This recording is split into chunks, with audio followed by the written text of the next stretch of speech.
चलिए module B की तरफ चलते हैं। मॉड्यूल बी जिसका नाम ही है बिजनेस मैथमेटिक्स। तो जैसे ही मैथमेटिक्स का नाम आ गया इसका मतलब न्यूमेरिकल न्यूमेरिकल न्यूमेरिकल। लेकिन ये न्यूमेरिकल के पीछे कौन सी थ्योरी है वो भी है, क्योंकि वो इंपॉर्टेंट इसलिए है कि आपके वहां जो भी क्वेश्चंस आते हैं कुछ थ्योरी और कुछ न्यूमेरिकल में डिवाइड होते हैं। और कई बच्चे इस इस मॉड्यूल को इसलिए छोड़ देते हैं कि भाई ये मैथमेटिक्स हमसे नहीं होगा। ठीक है, तो इसके लिए क्या स्ट्रेटेजी है सुनिएगा। पहला टॉपिक क्या है? पहला टॉपिक है टाइम वैल्यू मनी। जिन लोगों ने जेआईबी को पढ़ के पास किया उनके लिए ये टॉपिक और ये टॉपिक। इसमें थ्योरी का 1 से 2 चलो कुछ पूछ भी लेगा, लेकिन न्यूमेरिकल अगेन 5 यानी इन दोनों को मिला के 5 तो आ ही सकते हैं बॉन्ड इन्वेस्टमेंट में और टाइम वैल्यू मनी में। ये 2 टॉपिक ऐसे हैं जो आपको रिटेल में भी हेल्प करते हैं, पूरे 5 मार्क्स के क्वेश्चन देते हैं। तो इस टॉपिक को वो लोग जरूर करें जिन्होंने कभी वाईटीएम का टॉपिक अपने उसमें पढ़ा था, एनवीटी वाला बॉन्ड इन्वेस्टमेंट वाला टॉपिक जेआईबी में पढ़ा था, वो तो जरूर करें। और अदरवाइज मैं भी एडवाइज नहीं करूंगा कि छोटे मोटे चीजें आप कर लें, ठीक है, लेकिन पूरे इस चैप्टर में नहीं घुसें, क्योंकि ये चैप्टर आपका और चीजें खराब कर देगा। ठीक है, तो इसके लिए अगर आपको सरसरी तौर पर बेसिक चीज करनी है 30 मिनट इधर और 30 मिनट इधर से ज्यादा मत दीजिएगा। फॉर्मूले आपको रटने पड़ेंगे, बॉन्ड इन्वेस्टमेंट में जो भी फॉर्मूले रटने पड़ेंगे तभी वो हेल्प कर पाएंगे। तो ये पूरा ही मॉड्यूल एक से अगर फॉर्मूला है तो आपको रटना पड़ेगा, वो फॉर्मूला ही वहां रिकॉल नहीं हुआ तो सब बेकार हो जाएगा पढ़ा हुआ। ठीक है, उसके बाद नेक्स्ट टॉपिक में मैं आता हूं सैंपलिंग और एस्टिमेशन। मैं इन दोनों को ग्रुप मानता हूं। ये टॉपिक में कॉमनली यहां लिख रहा हूं 1 से लेके 5 मार्क्स तक की थ्योरी और 5 से लेके 8 मार्क्स तक के न्यूमेरिकल। पिछले बार सैंपलिंग का एक क्वेश्चन आया था, थ्योरी का क्वेश्चन था, उसमें 4 बातें पूछी थी। ठीक है, अलग अलग करके पूछ रहा था वो। और इस टॉपिक में पढ़े क्या? इस टॉपिक में अगर आपको पढ़ना है तो सैंपलिंग के टाइप पढ़ने हैं, और एज एन स्टैटिस्टिशियन जो आपको इंपॉर्टेंट बातें याद रखनी दिमाग में एक स्टैटिस्टिक्स की को करने के लिए वो चीजें हैं।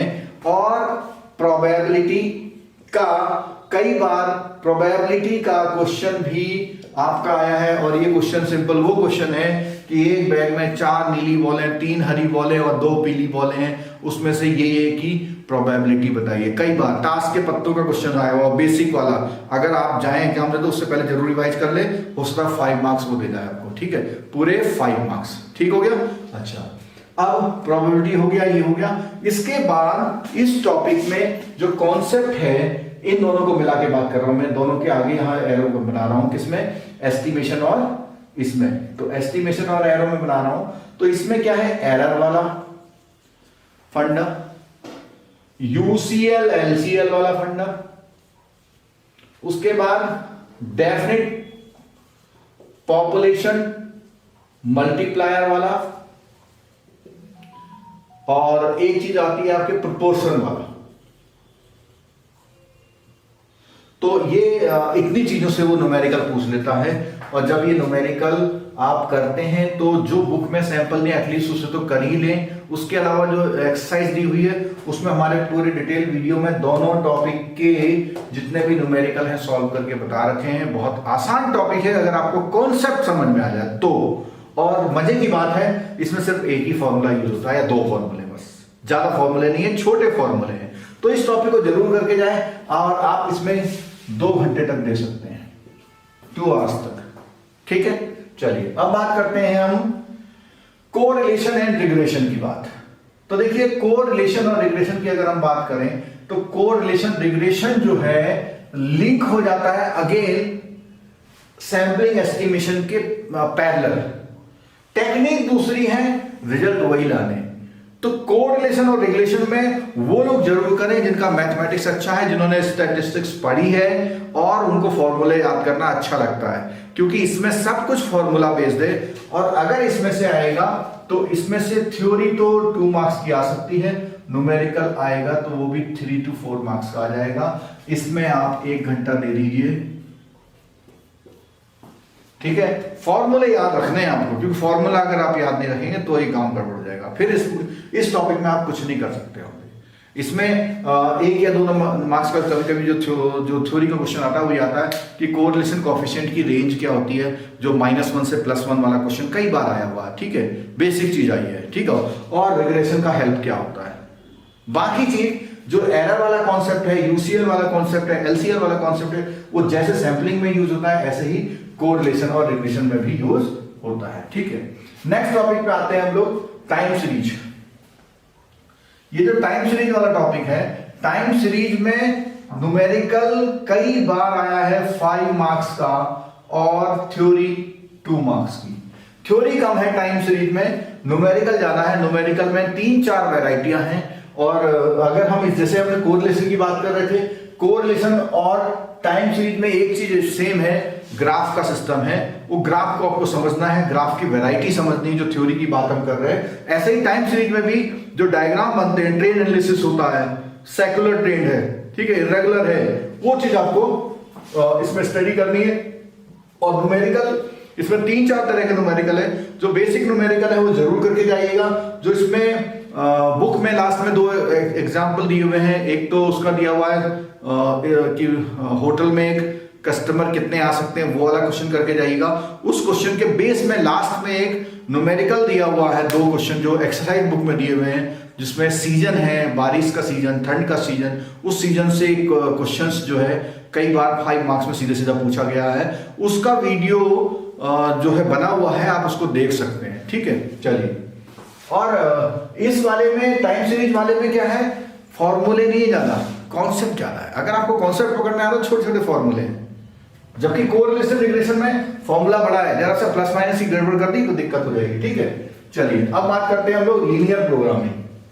तो लीनियर प्रोग्रामिंग में 2 नंबर की थ्योरी और करीब 5 मार्क्स का एक न्यूमेरिकल, फिर अगेन न्यूमेरिकल बात आती है। तो इसमें जो 2 मार्क्स की थ्योरी आती है कि वो कहाँ यूज होती है, क्या इसके फायदे होते हैं, ठीक है। और एक आता है वेरिएबल का। इस टॉपिक में से अगर लीनियर प्रोग्रामिंग में से सिंप्लेक्स और ग्राफिक 2 मेथड से होती है, तो इनका जब भी क्वेश्चन आएगा थ्योरी का, उसमें सिलेक्ट वेरिएबल का, फीजिबल सॉल्यूशन का, ऑप्टिमम फीजिबल सॉल्यूशन का, और एक होता है आइसोप्रोफिट लाइन का। ये जो 4-5 चीजें वर्ड मैंने बताया, यही वर्ड्स के क्वेश्चंस थ्योरी में उसमें होते हैं, ठीक है। न्यूमेरिकल में इसने एक सिंपल एक्सरसाइज देगा, उससे इक्वेशन बनाइए। पिछली बार तो शायद बच्चे बताते हैं कि ऐसा क्वेश्चन आया था, इक्वेशन बना के दे रखी थी उन्होंने, उसमें कई चीजें पूछी थी।